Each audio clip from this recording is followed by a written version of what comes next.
Mengejutkan, artis Denny Sumargo tiba-tiba mengunggah gambar cover petisi cancel Sarwenda dari media sosial lengkap dengan tulisan yang mempertanyakan kronologi munculnya petisi yang kini sudah mencapai lebih dari 124.000 penanda tangan tersebut. Faktanya, bukan cuma petisi Sarwenda dari media sosial yang menanjak naik hingga ratusan ribu dalam hitungan hari. Bahkan petisi untuk memboikot Sarwenda pun ikut muncul dan meraup suara dukungan luar biasa. Mengapa petisi cancel hingga boikot Sarwenda ini mampu meraup tanda tangan hingga ribuan dalam hitungan jam dengan begitu cepat? Sementara itu, pihak Ruben Onsu semakin menunjukkan gigi tajinya berani menghadapi Sarwenda. Mengapa Ruben dan pihaknya tak takut dengan ancaman pihak Sarwenda yang sering mengutas akan menguak rahasia besar bahkan cerita dari awal pernikahan? Lantas, bagaimana pula praktisi hukum Hotman Paris menyoroti gugatan hukum Ruben Onsu?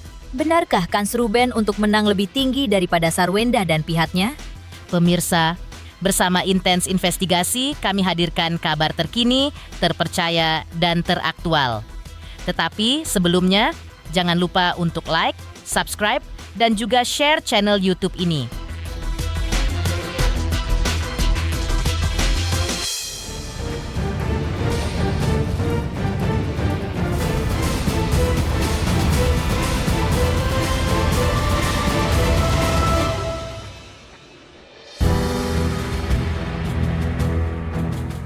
Mengejutkan, tak ada angin, tak ada hujan, artis Denny Sumargo mendadak mengunggah gambar cover petisi cancel Sarwenda dari media sosial pada lama akun sosmednya. Dalam unggahannya tersebut, artis yang akrab dipanggil Densu ini bahkan membubuhkan tulisan. Barusan nemu ini di timeline, belum sempat ngikutin kronologinya. Ada yang tahu awal mula sampai muncul petisi seperti ini? Atau informasi yang beredar selama ini ada yang keliru? Yang sontak saja menjulangkan tanya, ada apa dengan Denny Sumargo? Ya, gerakan petisi cancel Sarwenda dari media sosial sedang ramai. Ramainya jadi perbincangan panas di kalangan netizen Indonesia. Bagaimana tidak? Hanya dalam hitungan hari, petisi yang mengumpulkan tanda tangan secara online tersebut mampu mengumpulkan lebih dari 124.000 penanda tangan. Dan mengejutkan, gerakan petisi cancel Sarwenda dari media sosial masih ramai meraup puluhan ribu dukungan. Tak lama kemudian, muncul lagi petisi boikot Sarwenda yang dalam hitungan jam bahkan bisa meraup pendukung sebanyak 47.000 lebih penanda tangan petisi.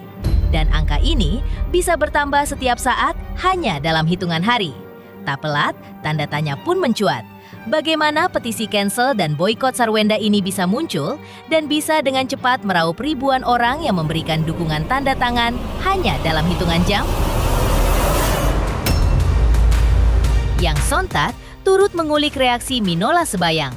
Pengacara Ruben ini mengungkit bahwa mata masyarakat semakin terbuka melihat fakta berkat jejak digital yang tak pernah bisa dihapus.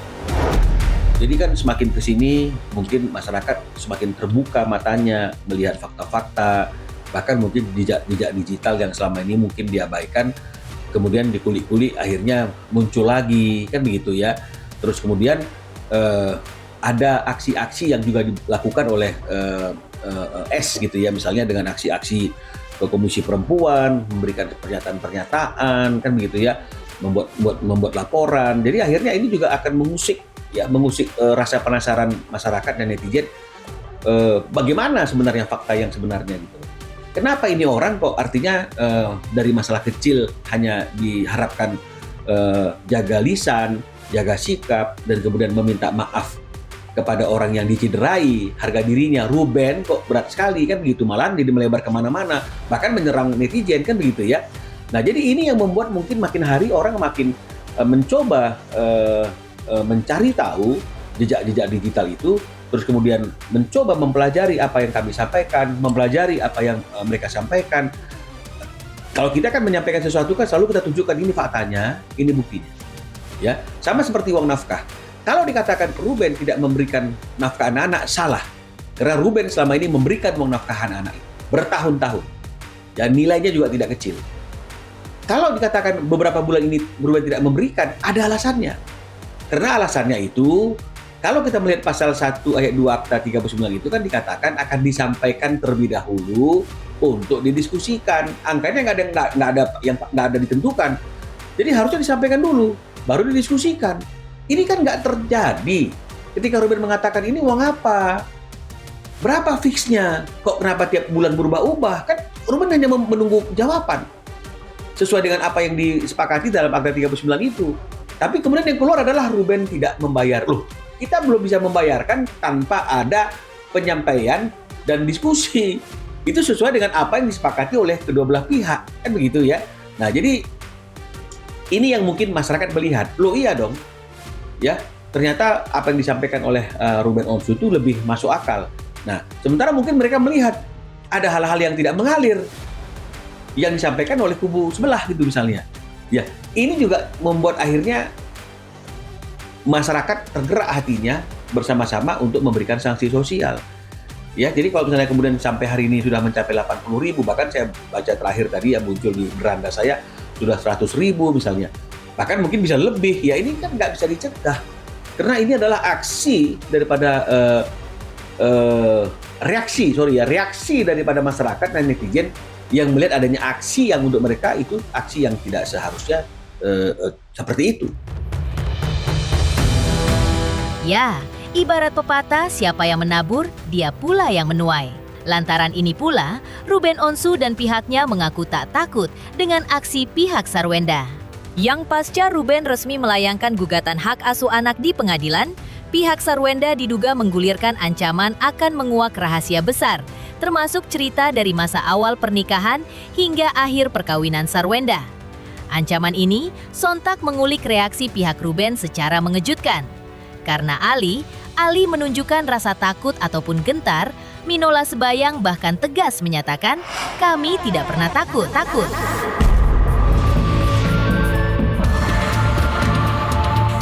Kenapa sekarang ketika Ruben ingin berjuang untuk mendapatkan hak berkumpul bersama anaknya, semuanya bicara aib? Kan ini yang nggak fair. Dan ini dilihat oleh masyarakat Indonesia loh. Ya. Dan ini menjadi sesuatu hal yang akhirnya menjadi suatu gerakan moral. Yang diminta itu nggak susah kok. Wajar lah ayah mau bertemu sama anaknya. Apa yang dibuat oleh ayahnya yang membuat anak-anak tidak bisa berkumpul dengan ayahnya? Nggak ada. Selama ini ayahnya juga yang ada di depan ketika itu terjadi apapun yang berkaitan dengan masalah anak-anaknya. Dan sekali lagi saya mau mengatakan gitu, jadi jangan sikit-sikit aib. Seolah kita itu adalah malaikat yang tidak punya aib, yang tidak punya kesalahan.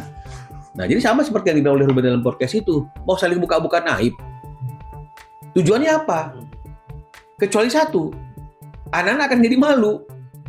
Oh, ternyata dia punya orang tua yang tidak sempurna, baik ayah maupun ibunya. Kan begitu. Apakah ini yang mau dipertontonkan hanya gara-gara untuk mempertahankan sebuah ego? Kalau memang dia rasa dengan membuka aib ayah anak-anaknya di depan persidangan, itu akan membuat hakim melihat dia lebih pantas untuk mendapatkan hak asuh anak-anaknya, silakan. Ya, kalau dia merasa membuka aib Ruben selama masa perkawinan yang sudah lewat itu membuat dia mendapatkan hak asuh anak-anaknya, silakan. Ya, kami akan tetap konsisten membuktikan hal-hal yang berkaitan dengan kepentingan anak. Ya, apakah anak ini sebaiknya diasuh oleh seorang ibu yang seperti ini perilakunya, atau ayah yang seperti ini? Kan ini semuanya kan bukan aib loh ya, tapi semua pasti ada korelasinya yang berhubungan dengan masalah anak. Misalnya, apakah anak-anak ini baik-baik saja kalau misalnya dia diasuh oleh seorang ibu yang melibatkan anak-anak ini untuk tetap ikut berjualan di malam hari dalam live TikTok misalnya, seperti itu? Apakah benar nih baik-baik saja anak-anak ini tetap diasuh oleh seorang ibu yang membiarkan dia dipangku-pangku sama orang yang nggak ada hubungan apapun misalnya, seperti itu? Apakah benar nih boleh nih anak-anak ini tetap diasuh oleh seorang ibu yang membiarkan anak-anak ini di ruangan tertutup live di kamar, misalnya pijit-pijit punggungnya, injak-injak punggungnya? Ya, kita kembalikan kepada majelis hakim. Yang penting kita konteksnya bukan ingin mempermalukan dia, tapi ingin menunjukkan bagaimana pola asuh anak-anak ini, kan begitu. Beda dengan dia yang ingin membuka aib, kan begitu ya, aib aibnya Ruben, kan begitu ya. Dan Ruben saya kira juga sudah siap. Artinya majelis hakim kan juga pasti punya hati nurani, ya. Majelis hakim itu pasti semuanya sudah berumah tangga, ya, kemungkinan besar seperti itu.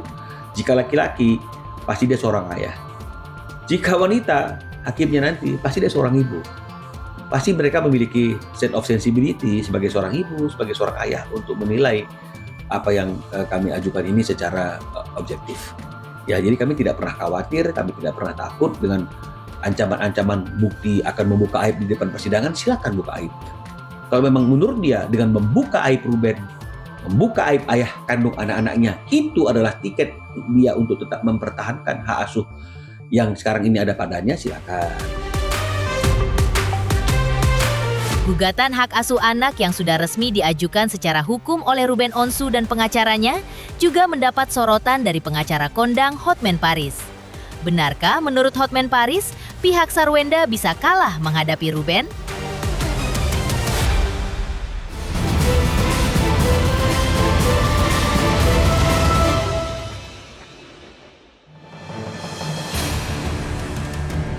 Gugatan hukum Ruben Onsu untuk memperebutkan hak asuh anak dari Sarwenda juga tak kalah mencuri perhatian publik.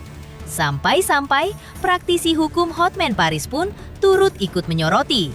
Sebagai pengacara kondang yang sudah malang melintang menghadapi ruang persidangan, Hotman mengulik bahwa jika pihak wanita melanggar had, maka mantan suami bisa menggugat kembali, agar putusan sebelumnya yang menjatuhkan hak asuh anak kepada sang ibu bisa dibatalkan.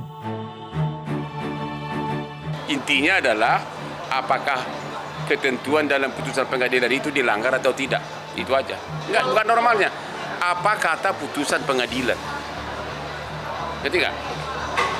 Apa kata putusan pengadilan? Mereka udah cerai kan? Apa kata putusan pengadilan? Kalau perwalian di atas nama ibu, ya di ibu. Tentu kalau ada syaratnya, yaitu kalau dilanggar si suami berhak gugat gitu loh. Kalau ada pelanggaran ya secara hukum mungkin, tapi dalam praktek kan hal yang mungkin bisa tidak mungkin kan.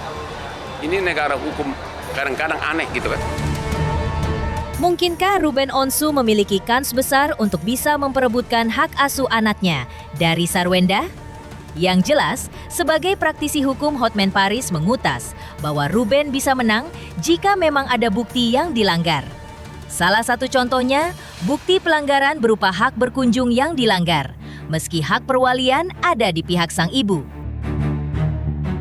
Tergantung apabila pihak wanita melakukan pelanggaran hak dari si suami, yaitu bisa digugat agar membatalkan putusan sebelumnya.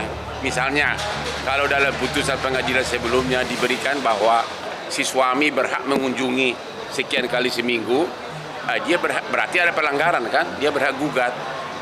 Nah, cuma dalam contoh kasus-kasus lain, saya nggak menyarankan ya, dalam contoh kasus-kasus lain, banyak begitu si suaminya pas lagi di mall anaknya dibawa pergi. Ya saya nggak menyarankan ya, itu pelanggaran tapi bukan pidana, karena dia bapaknya. Dia paling digugat gitu loh. Misalnya di putusan pengadilan disebutkan perwalian atas nama ibu, tapi si suami berhak berkunjung. Misalnya 1 kali seminggu, yaitu kalau nggak dikasih berarti pelanggaran. Atau terbukti si ibu menelantarkan anak, atau sebukti ibu misalnya mendirikan pendidikan yang tidak etis gitu loh. Misalnya sering-sering ada bukti cium-ciuman depan anak, atau lebih parah lagi hal-hal itu contohnya. Itu saya nggak mengatakan mereka ini hanya contoh normatif ya. Sementara itu, pihak Sarwenda mengutas akan menguak fakta baru dari awal pernikahan Sarwenda saat menghadapi pengadilan gugatan Ruben Onsu nanti. Apakah ini efektif atau justru blunder?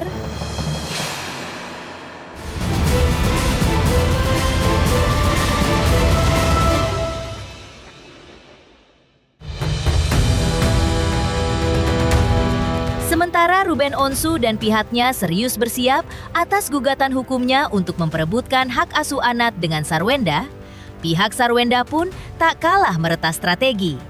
Ditemui oleh tim Intens beberapa waktu lalu, Chris Samsiwu, pengacara Sarwenda, sempat membeberkan reaksi positif menghadapi gugatan hak asuh anak yang diajukan Ruben ke Pengadilan Negeri Jakarta Selatan. Chris, pengacara Sarwenda, bahkan mengatakan akan membuka fakta-fakta baru, cerita dari awal pernikahan sampai akhir perkawinan Sarwenda, yang sontak saja menjulangkan tanya.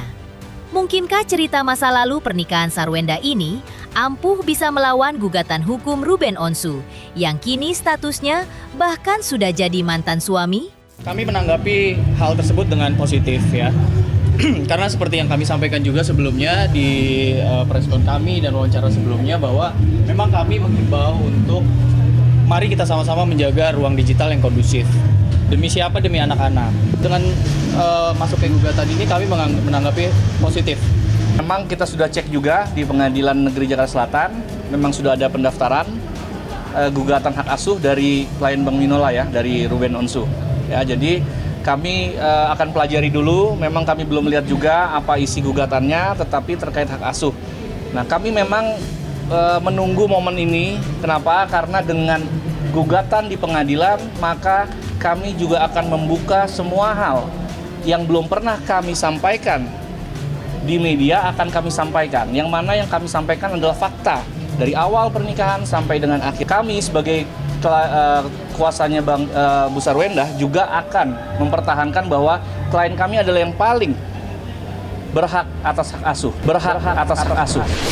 Pemirsa Intens Investigasi, jangan lupa saksikan terus Intens Investigasi dan pastikan jangan lupa untuk like, subscribe, share, dan juga komen.